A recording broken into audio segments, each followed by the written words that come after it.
Members of the Meghalaya Pradesh Youth Congress Committee had gathered at the Congress Bhavan in Shillong on the 31st of March 2022 to protest against price hike of various items such as LPG, petrol, diesel and other essential commodities in the state. Speaking to reporters, Mpyc President Adrian L. Khan Milliam said that the protest by the youth is against price hike that is affecting all classes of people and more so those of the lower income group, thereby widening the gap between the rich and the poor.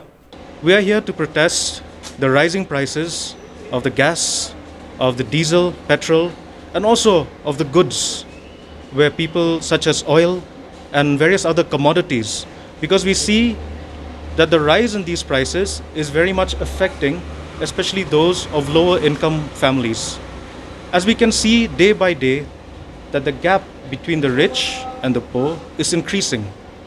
Sure, the rich are able to afford if there's a 1 or 2 rupee increase in increment, whether it be goods, whether it be petrol or diesel.